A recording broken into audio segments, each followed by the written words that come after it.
Here we are in Wanchai Park, and there's a whole bunch of trees here. Look at these, very, very close together. Now then, the new guidelines from the government would never allow you in a million years to plant the trees as close as this.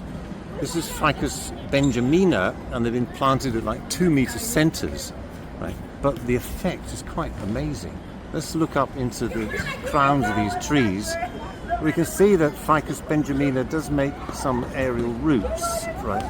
Here are some aerial roots hanging down, but it's not as prone to making them as Ficus microcarpa. And I would say that the crowns are generally that little bit more open, right? Not quite as dense. And for your convenience, ladies and gentlemen, I found a spot with these Ficus benjamina, which I think look really amazing. The plant is so close, even though it's a very bad practice apparently to do so. If we move over here, we can compare that with a Ficus microcarpa. So here's Ficus microcarpa, and you can see that the crown is more sort of dense. They're both big spreading trees, and on the face of it they look very similar. Although the Ficus microcarpa is that bit more prone to making aerial roots, and as we can see, this one has grown up on a slope. There's one other key difference between Ficus benjamina and Ficus microcarpa, and carefully arranged next to my bag on this wall, I have the leaves arranged next to one another.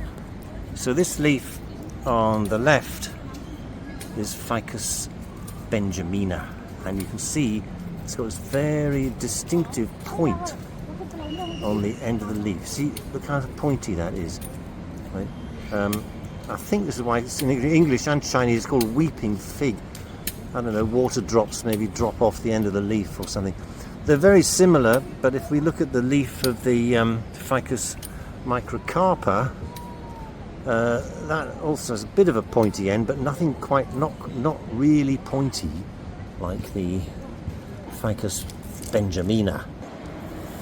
So still in Wanchai Park here, and I was just admiring these beautiful roots. Look at these.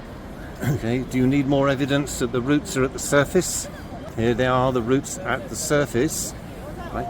And let's have a closer look at this tree here. If we look at the foliage, I mean, when I had a look at this and I thought it's Ficus benjamina, right? And then I had a closer look at the foliage around here, and let me just zoom in. If we look closely, we can see that the leaves have those distinctive points at the end of the leaf. So it is Ficus benjamina. But if we wander back over here towards the trunk of the tree, and we look at the identification on the trunk of the tree, we will see that it is identified as Ficus microcarpa. Incorrect, I'm afraid. So don't believe everything you see. I would say that these kind of notices are right probably 95% of the time, but don't rely on them completely. Rely on your own eyes.